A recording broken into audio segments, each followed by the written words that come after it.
Sony has a patent here. We'll talk about some Sony stuff here with the controller. An interesting one here. I personally don't know if this is a great idea. I know I wouldn't like it because I've tried touchscreen gaming before and I just can't do it. But this could be something that, if it does come out, is very vital for the future generations of gamers because of the way that they do play games. But Sony has patented a touchscreen PlayStation controller that lets players choose where to put the buttons, which they're always putting patents. Like, patents doesn't mean that the game is coming out for sure, or the product is coming out. It just means that they're putting this out there in case they do want to end up bringing it to market, and that they have everything covered for what they are creating. But it says here that this patent was filed back in February of 2023. It was issued last week, and it's described as designs and methods for a game controller. And the idea is that players would be able to customize where the D-pad, sticks, or action buttons should be positioned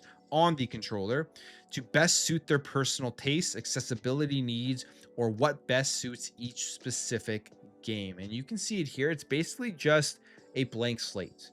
A controller with, it looks like two touchscreens on it that you can just customize where you put the face buttons, where you put the D-pads, where you're putting the joysticks, all of those things for the controller itself. This is what they do say about this entire pattern. They say, often conventional controllers adhere to a similar control interface of having a directional pad on one side of the controller and buttons on the other side of the controller. One of the drawbacks of the existing designs may be the fixed configuration. By way of example, a fixed layout may be too small or too large for a user. Similarly, a fixed layout may not be comfortable to a user. Manufacturers typically do not veer from layout or controller size to reduce costs. As a result, controllers may include button configurations or hand sizes that do not accommodate all players.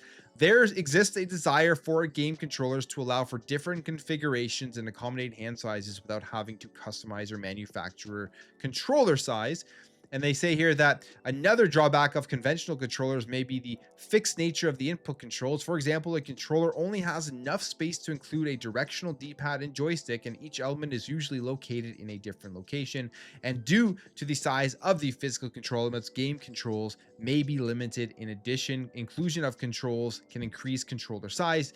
There exists a need and a desire to allow for improvements and modifications to game controllers. So their whole idea here is a touchscreen, you customize it, you choose where the buttons go, and then you can move away from all of these things that hold back manufacturing and hold back accessibility for some people, comfortability for others, depending on the size and where the buttons are laid out, and they're using touchscreens.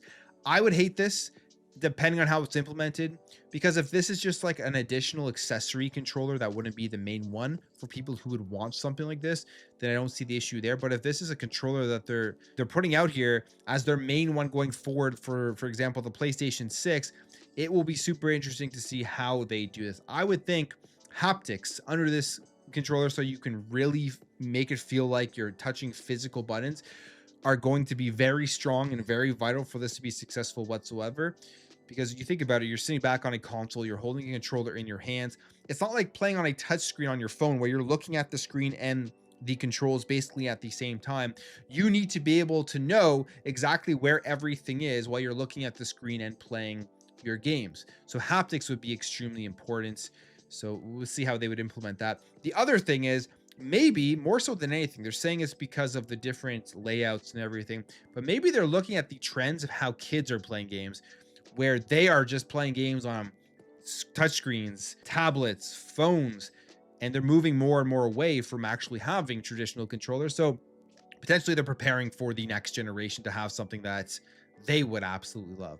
Who knows? But we'll see how this is all implemented, because to me, that's the most important thing here. I can never see myself playing games with a touchscreen controller, with how much I dislike using touch controls for anything, even mobile games, that they've created the controls so simplified.